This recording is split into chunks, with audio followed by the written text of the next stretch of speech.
Hey, Pretty Girl Club. I wanted to talk about why black women like Olandria better than Chelley.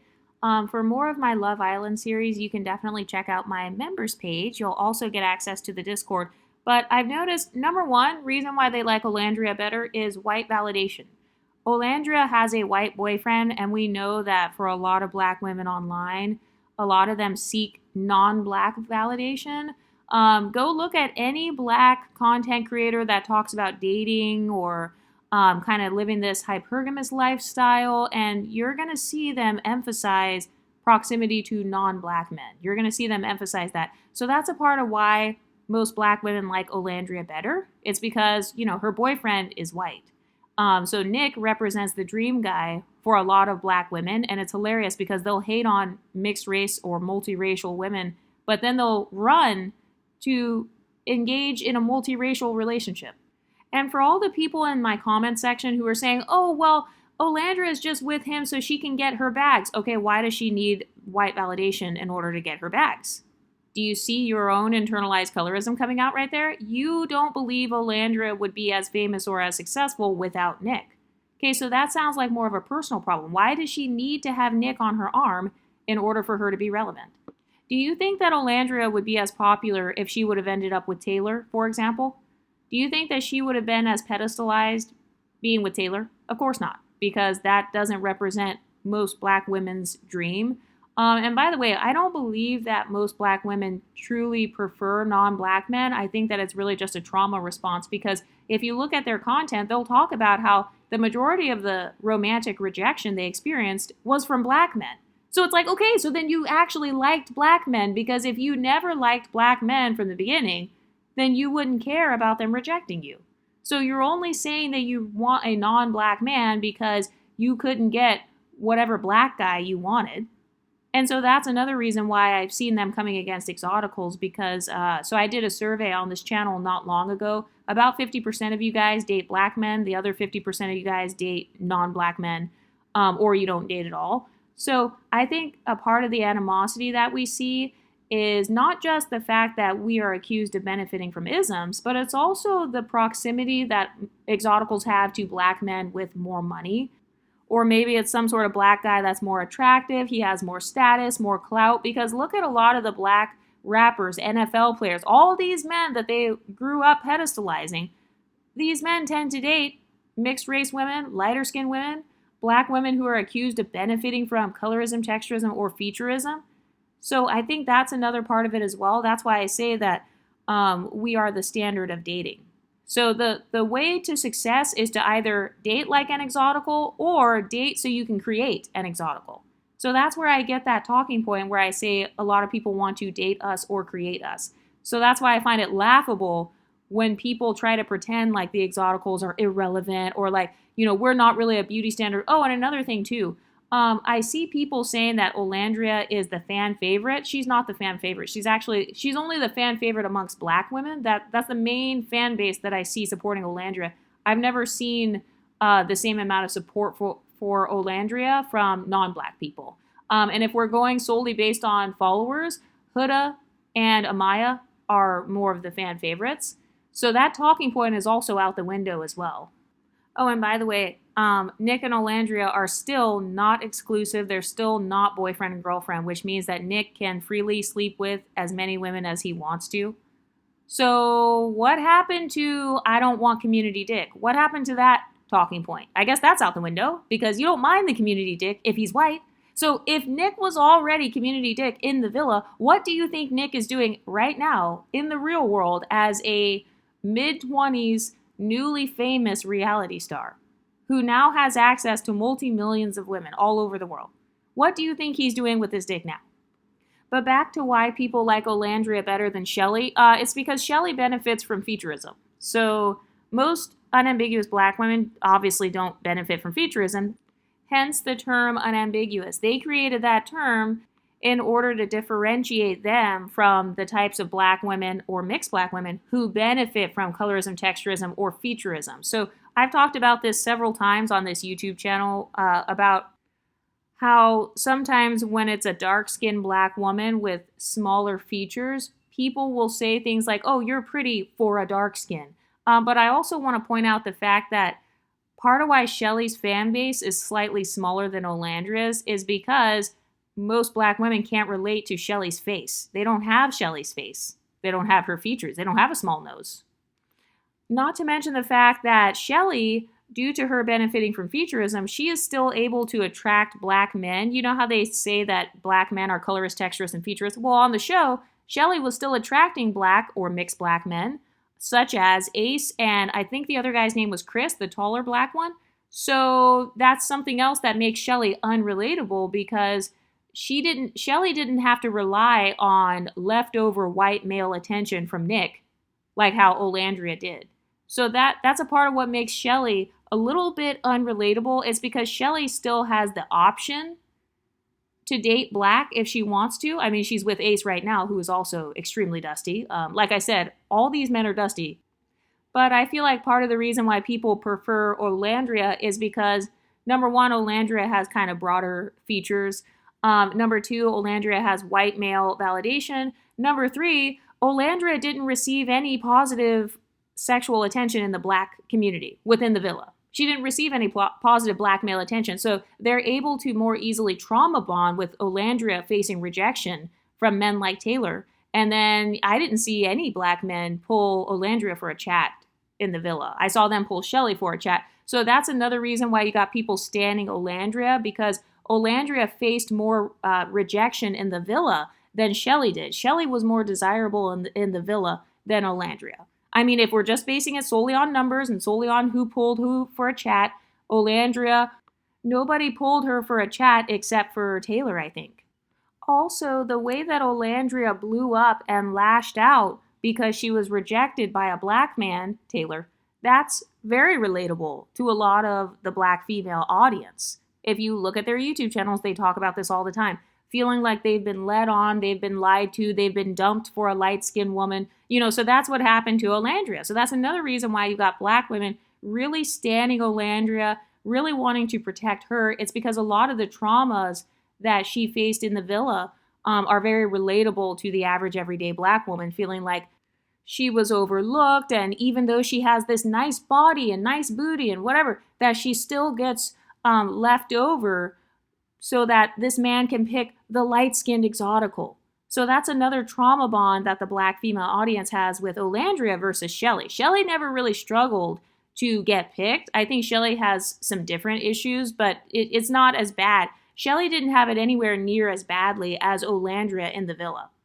Another thing that made Chelley slightly less relatable than Olandria is Chelley was actually good at flirting. Chelley had a slightly more feminine style of flirting. For more details on my views on femininity and what it truly is, you can follow the Patreon. I'm not sharing that shit on YouTube. But Olandria, you saw throughout the villa, she actually had an issue with flirting. She was not good at flirting. She's not.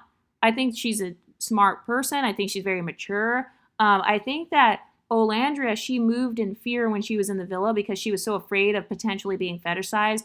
And that's based on Olandria's own words. She talked about that, and she also talked about how she was scared that Nick would fetishize her. So she's carrying the average trauma that you see a lot of unambiguous women carrying. Chelley didn't have that same energy.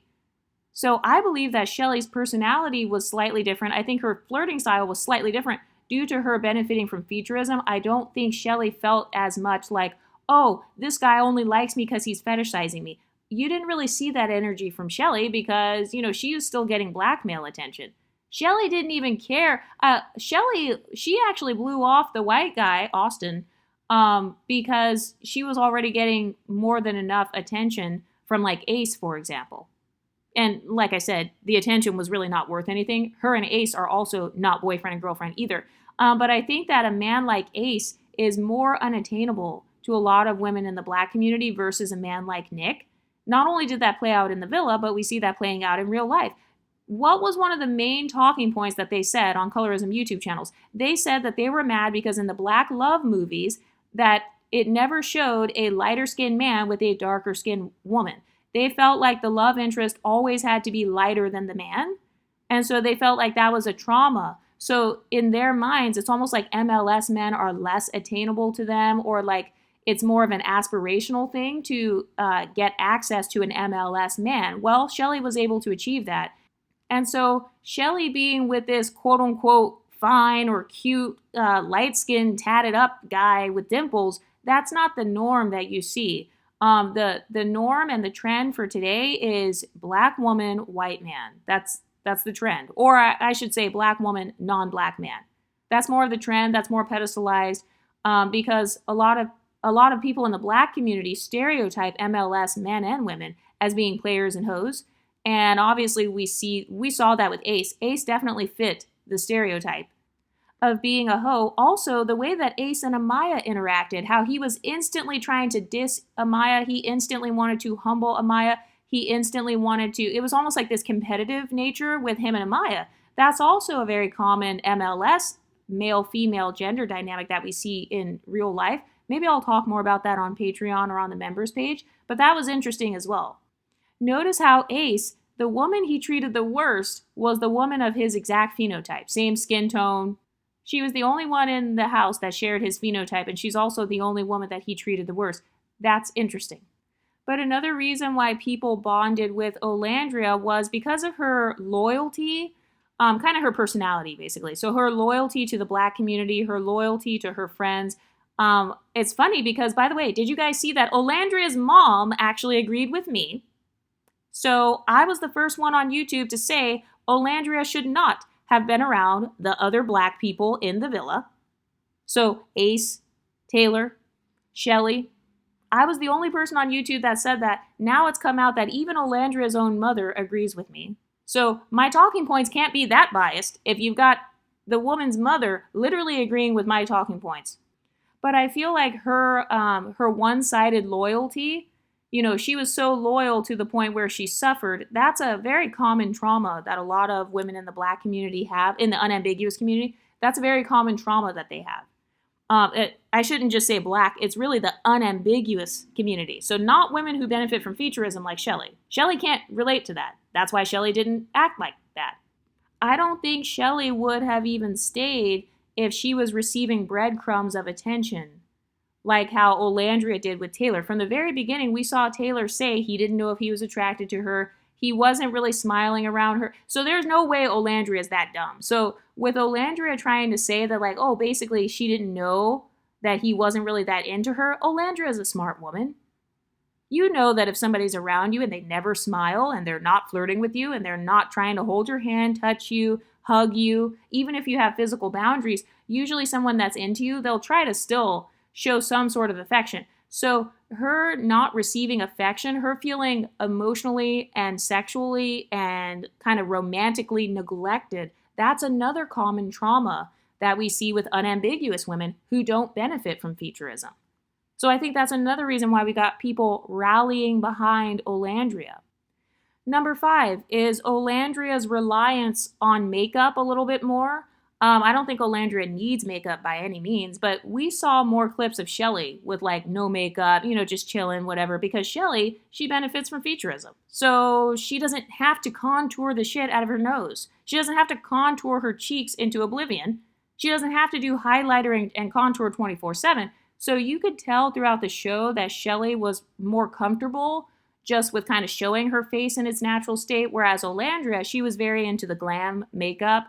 There's nothing wrong with that, but you did see throughout the show, she was very much into the glam makeup to the point where even when she's kissing, she's like, oh, my lip combo is messed up. And I think it worked out. She got a brand deal out of it. But that's a very common personality trait that we see amongst unambiguous women who feel like they don't benefit from featurism. There's more of a need to put on the lip combo and put on the highlight and put on the contour and put on the extremely light skin concealer, which is another thing that we saw from Olandria. I didn't see Chelley relying on makeup as much. I didn't see Chelley using makeup that was so far off from her skin tone as much as what I saw with Olandria. So I think that's part of what makes Olandria more relatable to unambiguous women, is having the same traumas as them, having the same perceived insecurities. Some people feel like that's an insecurity. So having the same traumas, same insecurities, same rejection from black men, but then, she has this really cool Cinderella-like story,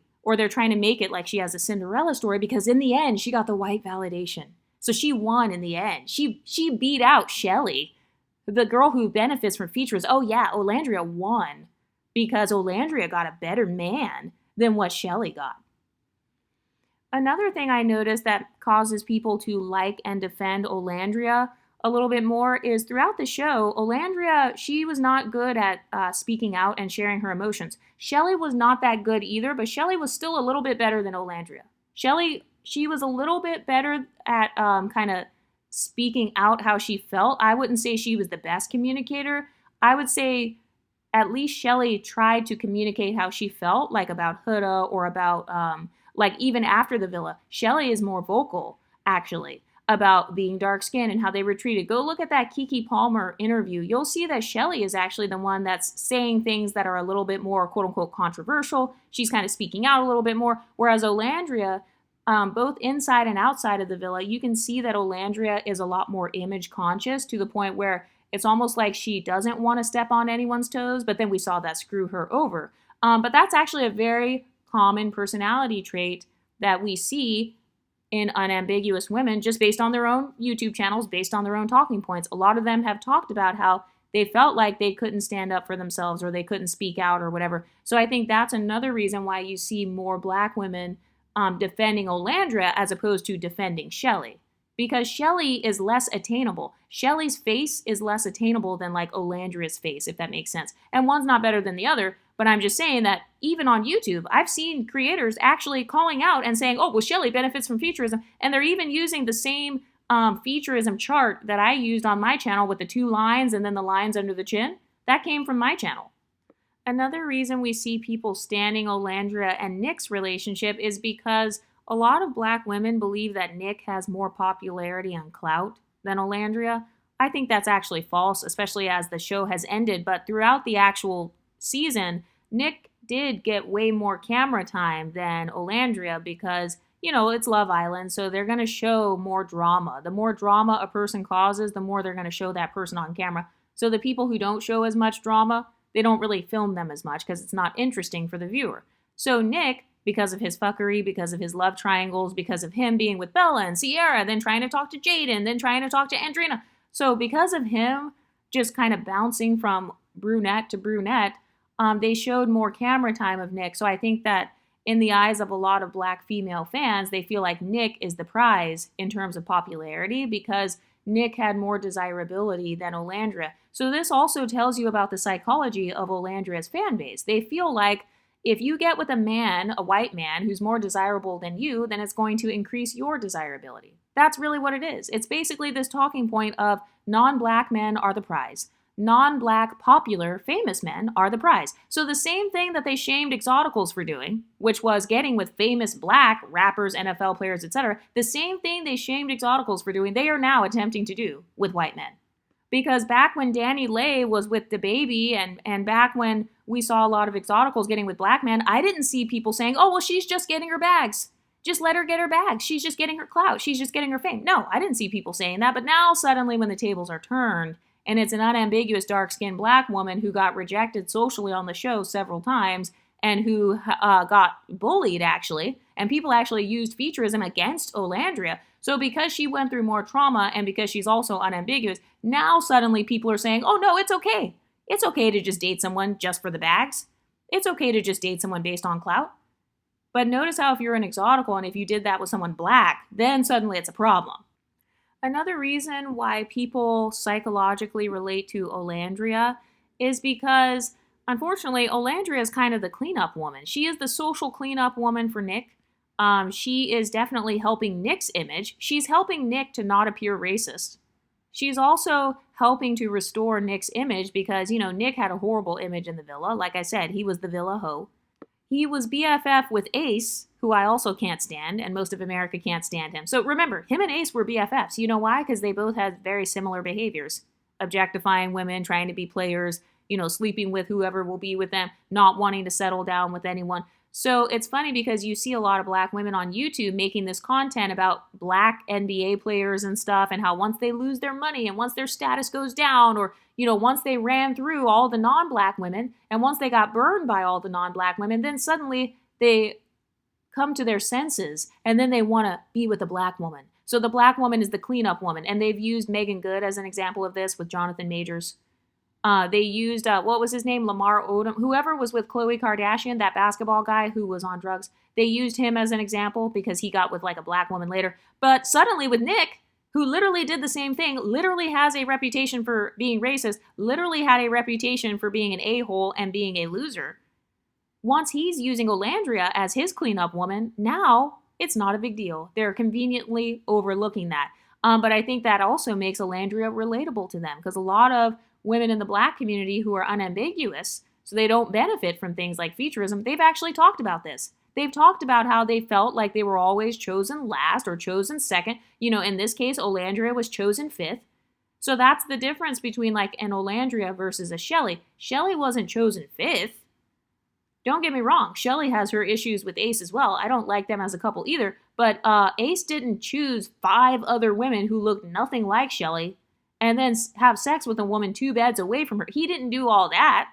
So Chelley, she still has like a pedestal. You know, that's the best way I can describe it. It's still like a form of a pedestal, and it's also still in the black community. Because you know how they say, oh, if you're dark skinned, you automatically get overlooked in the black community? Well, that's false because look at Chelley. Look what happened with Chelley. She wasn't overlooked. But, you know, she does benefit from featurism. So, isn't that interesting? What do you ladies think?